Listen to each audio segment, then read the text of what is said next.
Hello, friends, and welcome to Sleep Tight Stories. I'd like to say hello to Cyrus Zoran Walsh in Kingston, New York, who is 9 years old. Hello to Bonnie Rose. Hello to Lucy Halal and Nuriel Shalom from Tel Aviv, Israel. Hello to Eva in Melbourne, Australia. Hello to Ava in Ohio. Hello to Colin Erd. Hello to Henry and August. And hello to Finian. I'd like to say happy birthday to Lucas Balter from Alameda, California, who is turning 5 on December 12th. Happy birthday to Mackenzie from Montreal, who is turning 8 on December 12th. Happy birthday to Gabriella Atkin, who is turning 8 on December 12th. Happy birthday to Amelie, who lives in the Alps in France, who is turning 6 on December 14th. Happy birthday to Evelyn Randawa from Alpharetta, Georgia, in the U.S., who has a birthday on December 16th. And happy birthday to James, who is turning 5 years old on December 16th. Happy birthday to you all. I hope you have a wonderful day.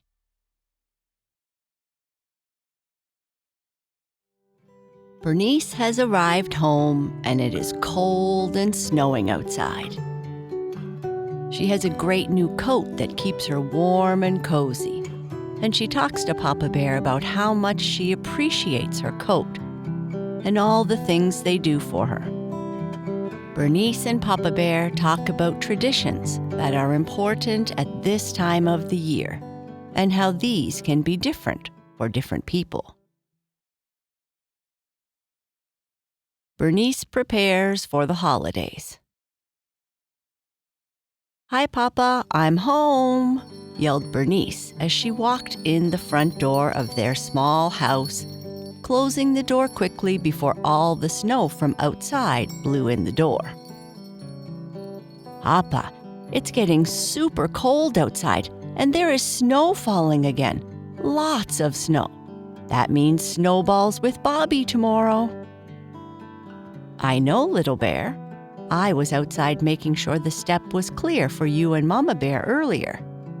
Come in the kitchen, get warm, and have some special treats." Bernice took off her boots and put them where they wouldn't make a mess, and hung up her favorite warm jacket. This jacket had a great big hood that covered her face so well that when it was up, you couldn't even see her face. Walking into the kitchen, she said, "I smell something super yummy." "Really? What could that be, little bear?" Papa Bear said with a chuckle. "It smells like cookies. And is that a special drink, Papa?" "It is. I made you some hot chocolate with some cream on top because it's a chilly day, and I thought you might like to get warm." "It looks delicious, Papa," Bernice said as she walked over to the kitchen counter to see what else Papa had prepared. "These are fancy-looking cookies, even more fancy than usual." "When it gets close to our holiday season, I like to start making special treats for you, Mama Bear, and all our friends. I give out cookies as gifts every year, little bear." "They look super special, Papa. They are shaped like our tree and even have lights on them. Do the lights on the cookies blink, Papa?" "Ha ha ha. No, they don't. Maybe I'll try to do that next year. Have a seat and I'll bring you some treats." "Make sure you blow on your hot chocolate before you take a drink. It might still be hot," Papa Bear said as he put the treats on the table and took a seat. "This hot chocolate makes my tummy warm," Bernice said after she took a drink. "Papa, I really like my new coat. It's super warm when I am outside, and it covers my face when I put my hood up. If I tie the hood super tight, no one knows it's me. I fooled Bobby and Gertrude today at break. It's fun. I'm glad you like it, little bear. Mama picked it out just for you. Maybe I should get a new coat like yours, little bear. Sure, Papa, but just one thing. What's that? You might want to get a bigger size because you are bigger than me. And I heard Mama Bear say that there is more of you to hug this year than when you first met. Haha, she did say that. I may have to start running with Mama Bear again after I make all this season's cookies. Because you have to taste them all, right? To make sure they are okay? That sounds right, little bear, Papa Bear said, laughing. So, how was school today? It was great. I made a decoration to put up, but it hasn't dried yet, so I didn't take it home. But the teacher said I created something really nice, and I agree, it does look nice. What is it? Papa Bear asked. It's a round ball with a picture of you and Mama painted on it, and there are stars and snow and trees. That sounds wonderful, little bear. After taking another drink, Bernice asked, Papa, we exchange gifts this time of year, right? And I know I always get lots of gifts. Yes, that is our tradition, little bear.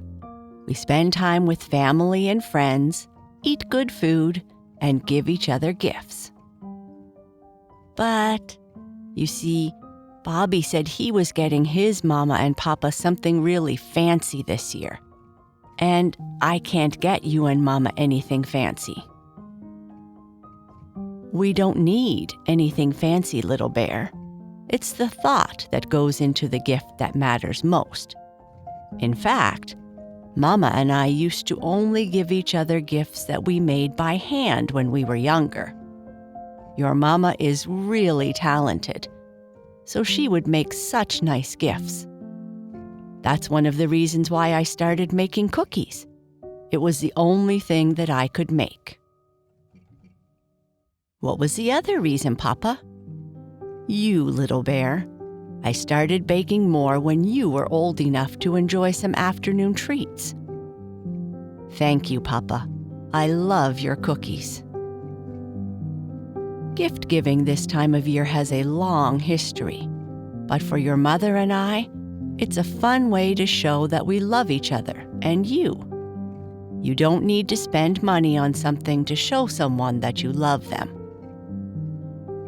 Okay, Papa, but what could I make for Mama? I think you should come up with that idea all by yourself, little bear. I know she loves all the things you create. What about Bobby? We gave him a dinosaur last year, right? Yes, his mother told me he sleeps with it every night. We can help you go to the store and get something for him if you like, or you can make something for him too.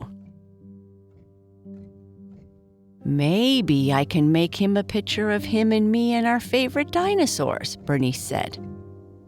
That's a great idea, little bear. While you finish that last cookie, I'm going to start getting dinner ready for when Mama Bear comes home. As they walked up the stairs to get ready for bed, Bernice said, Today's treats were really yummy, Papa. Thank you, little bear. I'm glad you enjoyed them. Mama Bear seemed to enjoy them too. Yeah, she had so many cookies, Papa. I think she really loves your cookies. Is there more of Mama to hold since you started making cookies? Ha ha ha, no, little bear. Your Mama runs so much, I think she could eat all the cookies in the house. But you love Mama anyway, right? I love your Mama no matter what. As they walked into the bathroom, Papa Bear said, "You get your friends in your bedroom while I get your bath ready." "Okay, Papa. Lots and lots of bubbles, please. Ducky wants to pretend we are in a snowstorm," Bernice said from her bedroom. Sitting in her bath, Bernice said, "Look, Papa, Ducky made a snow sculpture." "Ducky did a great job," Papa Bear said with a laugh. "I can hardly see you for the bubble storm." "After you finish your bath, don't forget to brush your teeth. I'll put your warm pajamas on your bed." "Will you tell me a story tonight, Papa?" "I'll keep telling you a story until you fall asleep." "I'm going to stay awake all night, Papa." Are your friends, Twigga, Wolfie, and Madeline, ready for a short story?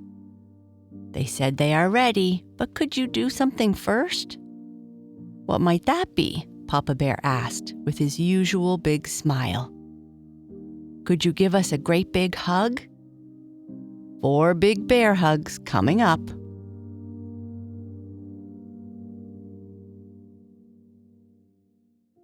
Once upon a time, in a world full of magic and fun, there lived a brave little bear named BooBoo. She lived in a large castle at the edge of a mystical forest. And in this forest, there were unicorns, fairies, gnomes, and all manner of insects, birds, and animals. It was a wonderful place.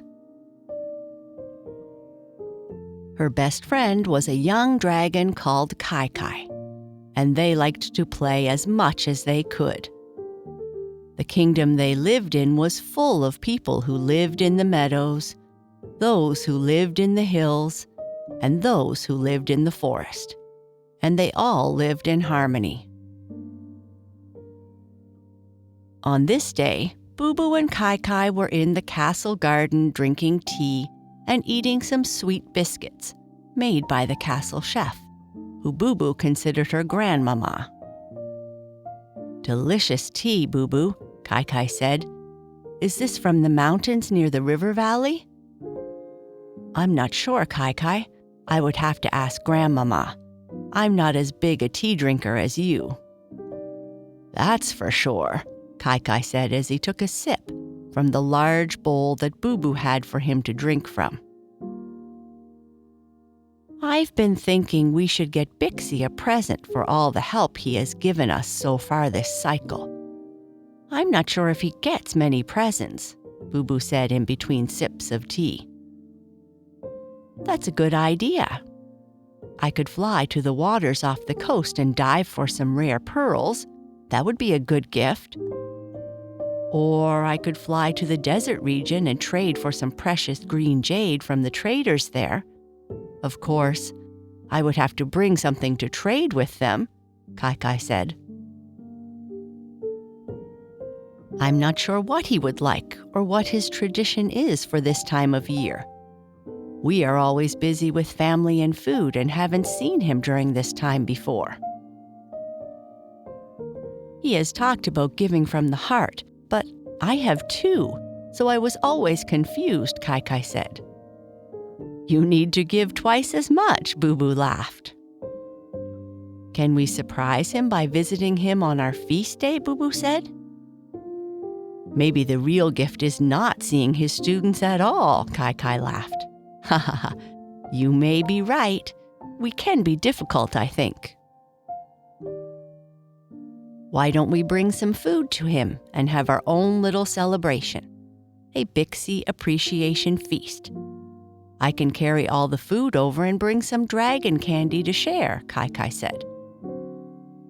"That's a great idea. I can try to make something if Grandmama lets me in her kitchen." A couple weeks later, BooBoo, Kai Kai, Bluebell, and all the other students of Bixie's special after-school classes gathered to eat and give thanks for all the help that Bixie had provided. "Thank you all for all this food and drink. It's wonderful to see your faces again." Are you sure? Kai said, laughing. I think it's been 100 years or more since I have had guests here during the holiday season. I appreciate it, and I'm happy to see that you have all learned what is important to me. Kai said. Well, some of you take a bit more time than others, Bixie said, laughing. What is important to me is spending time with my students and seeing you all learn and grow. Hearing Bernice's gentle snorts, Papa Bear left the story there and gave Bernice a kiss on the forehead, adjusted her blanket, making sure that her friends were comfy too, turned off her lamp, and quietly whispered, "I love you, little bear."